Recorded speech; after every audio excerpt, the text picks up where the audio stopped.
Assalamualaikum warahmatullahi wabarakatuh. Om Swastiastu, Namo Buddhaya, dan salam kebajikan untuk kita semua. Perkenalkan, nama saya Alvino Haikal dari kelas A Manajemen Bisnis Pariwisata. Kali ini saya ingin membawakan topik tentang tempat wisata yang sudah terkenal di Indonesia bahkan di mancanegara, yaitu Tanah Lot di Bali. Seperti yang kita ketahui, pariwisata itu menyumbang sekitar 4% pada PDB Indonesia di tahun 2024. Dengan persentase tersebut menjadikan industri pariwisata ini adalah industri yang memiliki potensi yang besar apabila dikembangkan oleh pemerintah dan juga diperhatikan dan kolaborasi dengan seluruh elemen masyarakat.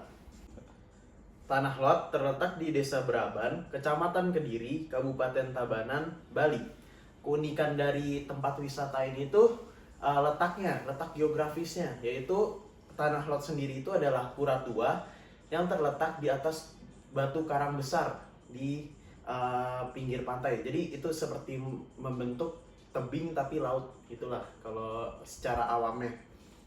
Alasan saya memilih tempat wisata ini karena wisata ini tuh sudah terkenal tidak hanya di Indonesia, tapi di mancanegara. Dan saya juga memiliki pengalaman saat berkunjung di sana. Itulah alasan saya memilih tempat wisata ini. Selanjutnya kita akan membahas SWOT, Strength, Weakness, Opportunity, dan Threats. Dimulai dari strength atau kekuatan, keunggulan Tanah Lot Bali ini terletak pada citra ikonik global. Tanah Lot ini menjadi tempat yang populer yang tidak hanya terkenal di Indonesia, bahkan turis-turis mancanegara pun datang ke sana untuk menikmati pemandangannya. Dan yang kedua itu adalah nilai dan letak geografisnya. Ini adalah sesuatu yang paling unik, yang paling menjual dari Tanah Lot Bali itu tersendiri, karena emang letak geografisnya itu yang sangat unik, yang dimana terdapat sebuah pura yang terletak di atas batu karang dan juga di pinggir laut, dan itu menyajikan panorama yang sangat indah. Seperti salah satunya adalah saat sunset, matahari terbenam. Selanjutnya ada nilai spiritual dan legenda yang kuat. Jadi cerita di balik Tanah Lot ini nggak cuma sekedar bangunan yang indah dan juga panorama yang indah, tapi juga ada cerita di balik Tanah Lot tersebut, yaitu Dang Hyang Nirata, yaitu yang dipercaya oleh masyarakat sana adalah seperti ular suci, yaitu penjaga mata air di wilayah sana.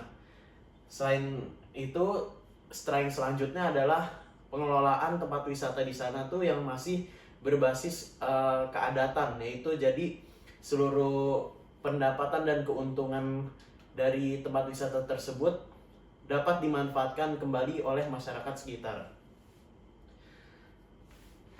Selanjutnya kita masuk ke weakness, yaitu kelemahan. Yang pertama tentu saja over tourism, yaitu kepadatan pengunjung.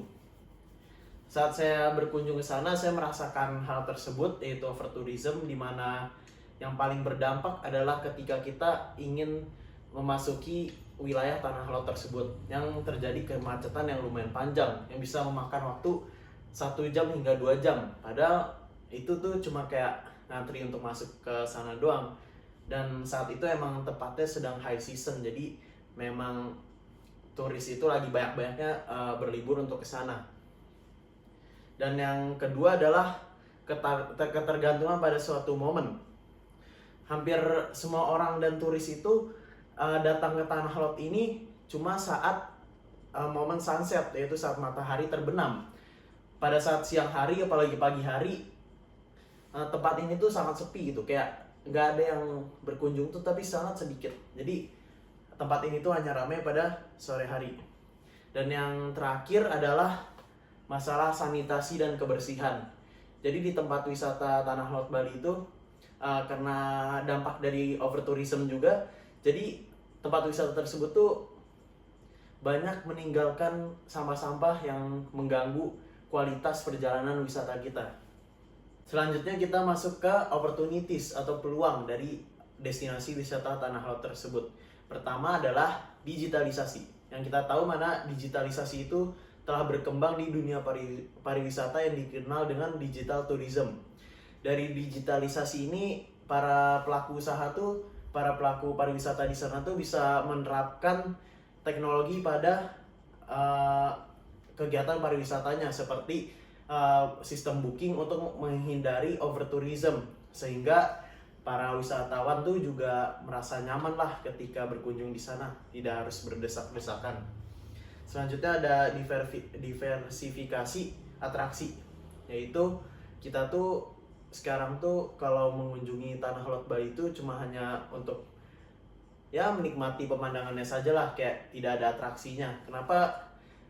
Gimana kalau di sana tuh dibuat seperti ada atraksi budaya atau untuk mengenalkan budaya Bali, seperti di Uluwatu yang memiliki tari kecak.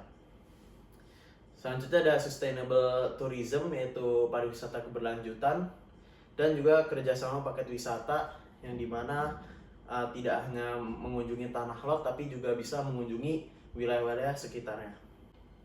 Ya, selanjutnya kita membahas threats dari Tanah Lot Bali itu, yaitu ancamannya. Yang pertama adalah abrasi dan erosi. Ya, tentu saja itu sesuatu yang perlu dikaji ulang lah, karena kita tahu sendiri letaknya Tanah Lot itu di pinggir pantai, apalagi di atas batu karang. Selanjutnya ada bencana alam, karena letak geografisnya yang terletak di pinggir laut, kita tidak tahu kapan bencana itu akan datang. Dan yang ketiga adalah persaingan dengan destinasi wisata baru. Yang kita tahu di mana Bali itu sudah memiliki banyak destinasi wisata-wisata yang baru, dan ini tuh bisa mengancam keberlangsungan dari Tanah Lot Bali itu tersebut. Yang keempat ada citra negatif tentang overtourism.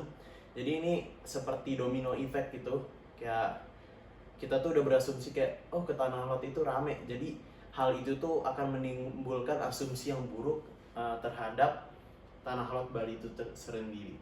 Dan yang kelima yaitu adalah ancaman terorisme, yang dimana kita tahu Indonesia dan dunia pernah berkabung dalam peristiwa bom Bali, yang dimana peristiwa tersebut telah merugikan banyak pihak. Salah satunya adalah industri pariwisata di Indonesia, yang dimana wisatawan yang berkunjung ke Bali itu turun sangat drastis, dan ekonomi Bali saat itu tuh cukup terganggu karena adanya peristiwa tersebut. Sekian penjelasan dari saya mengenai Tanah Lot Bali. Kurang lebihnya mohon maaf. Terima kasih.